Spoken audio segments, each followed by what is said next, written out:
वंदे मातरम जय श्रीराम।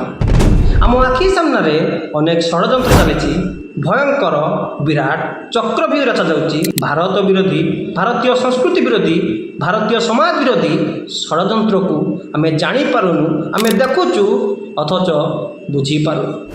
आपण माने भी भाबुथिबे यह कौन अटे आमे देखुचु बुझी पारुनु ताहा पुणी आम धर्म सभ्यता संस्कृति आम गौमाता आम हिंदू समाज ए विरुद्ध में षड्यंत्र होउची आम आखि सामने होउची किंतु आमे बुझी पारुनु। से आउ केही नुहंती गणतंत्रर चतुर्थ स्तंभ मजबूत स्तंभ मीडिया। आम गणमाध्यम खबर कागज हो इलेक्ट्रोनिक मीडिया हो न्यूज चैनल हो एथिरे समस्ते संपृक्त अच्छा।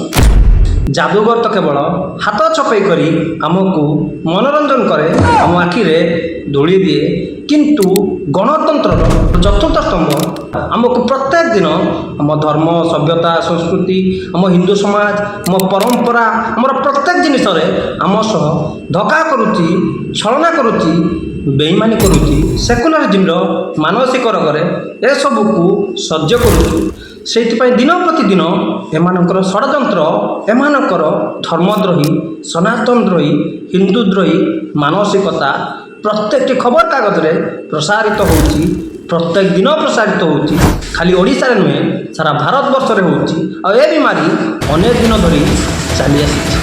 वर्तमान ताजा घटना उपरे विस्तृत रूपे आलोचना करें आपण ध्यान दे विचार करंतु। एफएम कॉलेज छात्री सौम्या श्री बिशीर आत्महत्या ता ना ता गाँ ता बापना अभियुक्तर ना सब न्यूज चैनल रे सब खबर कागज रे प्रत्येक दिन चलला पीड़ितार संपूर्ण विवरणी सारा भारत वर्ष रे समस्त को जनागला। एठी हैला गणतंत्रर चतुर्थ स्तंभर असली खेल निमापड़ा रे बलंगा पीड़िता केरोसिन ढाली दुर्बृत्त न्याय लगाई देबा परे बलंगा छात्री अवस्था संकटापन्न रही से एम्स रे चिकित्साधीन थिबा बेले आगामी 48 घंटा गुरुत्वपूर्ण रही। ना तार ना अच्छी ना ता बाप ना अच्छी ना अभियुक्तर ना अच्छी सौम्याश्री हिंदू बोली सारा भारत वर्ष रे तार सबु किछि प्रचार प्रसार हैला किंतु निमापड़ार बलंगा पीड़िता समीरा खातून बोली जहाँकि शंख भवन रु मलाना माने प्रथम थर पाई तार ना को लोकलोचन को आनिले पीड़िता मुस्लिम बोली तार सबु किछि चापी दियागला अभियुक्त ना भी सामना को आसला। ए होउची गणतंत्रर चतुर्थ स्तंभ आम खबर कागज आम न्यूज चैनल मानकर निरपेक्ष संवाद संपूर्ण भारत वर्षर मीडियार ए होउची असल रूप। एमिति हजार घटना हिंदू मानक पई आम धर्म आम समाज पई गोटिए न्यूज अन्य मजहब संप्रदाय शांतिदूत अल्प संख्यक पई आ गोटिए न्यूज। केवल मीडिया नुहे आईन व्यवस्था न्याय व्यवस्था सरकार प्रशासन जज वकील सुप्रीमकोर्ट हाईकोर्ट समस्तंकर समान रोग हिंदू विरोधी विरोधी भारतीय संस्कृति सभ्यता गौमाता विरोधी आ ए प्रक्रिया अनेक वर्ष चली आसी। आउ गोटे घटना किछि दिन तले गंजाम रे 2 जन युवक को गो तस्करी पाई ग्रामवासी माने धरिले आ ग्रामवासी माने समस्ते मिलीमिशी लंडा कले गाँव रे बुलेइले। ए घटना को समस्ते निंदा कले किंतु आरंभ हो गला चतुर्थ स्तंभर निरपेक्ष न्यूज आउ एठी आरंभ हैला हिंदू विरोधी एजेंडा संगे संगे एमानकु जणा पड़ीगला गो तस्कर मानकर जाति कौन टीआरपी पाई किछि तो गोटे परिवार ना। धराकोट रे दलितों को निर्यातना अमानवीय कांड पाई एक्शन पीड़ितों को पाखरे पहुंचला प्रशासन भंजनगर उपजिलापाल धराकोट बीडीओ एवं तहसीलदार पीड़ितों को परिवार को 10,000 टंकार सहायता देइछंती। हिंदू तो ता जाति खोज हाई रे दलित उपर आक्रमण है भारत में सबू सरीगला सब न्यूज चैनल रे खबर कागज रे बारंबार चलेले दलित उपर आक्रमण है सबू सरीगला भारत में सबू सरीगला केवल हिंदू मानकर जाति जाति कर दलित आदिवासी ब्राह्मण वैश्य शूद्र वैष्णव बारिक धोबा केवल हिंदू मानू जाति जाति भितर लड़ाई कर हिंदू भितर झगड़ा लगे अल्प संख्यक जिहादी କ'ଣ ସେଇ ଇସାଇମାନଙ୍କୁ ମାଇନରିଟିରେ ଆମର କୋଟି କୋଟି ଟଙ୍କା ସବସିଡ଼ି ଦେବ, ସେମାନଙ୍କୁ ସବୁ ପ୍ରକାର ସୁଖ ସୁବିଧା ଦେବ।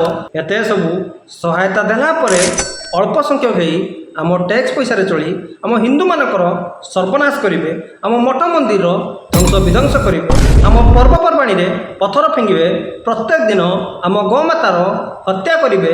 ଆଉ ଏ ହାରାମିଖୋର ନେତାମାନେ ଏଇ ଚତୁର୍ଥ ସ୍ତମ୍ଭ ମିଡ଼ିଆ, ଭାରତର ନ୍ୟାୟ ବ୍ୟବସ୍ଥା, ପୋଲିସ ପ୍ରଶାସନ ଏଇ ଅଳ୍ପ ସଂଖ୍ୟକ ସେଇ ଫାଦରମାନଙ୍କୁ ସବୁବେଳେ ଭିକ୍ଟିମ୍ ଦେଖେଇବ। ଆଉ ସେମାନେ ହିଁ ବାରମ୍ବାର ବହୁ ସଂଖ୍ୟକ ହିନ୍ଦୁମାନଙ୍କ ଉପରେ ଆକ୍ରମଣ କରୁଥିବେ, ଆମ ଧର୍ମ ସଭ୍ୟତା ସଂସ୍କୃତିର ସର୍ବନାଶ କରୁଥିବେ, ଖୁଲ୍ଲମଖୁଲା କରୁଥିବେ, କାହାକୁ ଦେଖାଯାଉନଥିବ। ସବୁ ଜାଣିଶୁଣି ମୁହଁରେ ଫେବିକ୍ୱିକ୍ ଲଗେଇ ଏମାନେ ଚୁପ୍ ସଇତାନ ହେଇ ନୀରବ ବସିଥିବେ। କେବଳ ହିନ୍ଦୁମାନଙ୍କୁ ଜାତିରେ ବାଣ୍ଟିବ।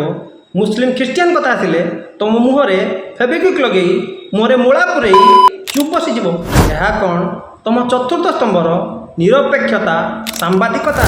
ମାତ୍ର ଅଳ୍ପ କେଇ ଜଣ ପତ୍ରକାରକୁ ଛାଡ଼ିଦେଲେ ଏମାନେ ସମସ୍ତେ ଦଲାଲି କରିବାରେ, ହିନ୍ଦୁ ବିରୋଧୀ ଏଜେଣ୍ଡା ଚଳାଇବାରେ ପୁରା PhD କରିଛନ୍ତି। ତୁମମାନଙ୍କ ଅତି ପ୍ରିୟ ଶାନ୍ତିର ମସିହା ମୁସଲିମମାନଙ୍କର ବି ଅନେକ ଜାତି ଅଛି। ସିଆ, ସୁନ୍ନି, ଏହମଦିଆ, ବହରିଲିଆ, କାଦିଆନି, ହାନଫି ଏଭଳି ଅନେକ ପ୍ରକାରର ଜାତି ଅଛି। ଖ୍ରୀଷ୍ଟିଆନମାନେ ବି ଅନେକ ମତରେ ବାଣ୍ଟିଛନ୍ତି। ପ୍ରୋଟେଷ୍ଟାଣ୍ଟ, କ୍ୟାଥୋଲିକ୍, ବାପ୍ଟିଷ୍ଟ ଏଭଳି ଅନେକ ମତରେ ବାଣ୍ଟିଛନ୍ତି।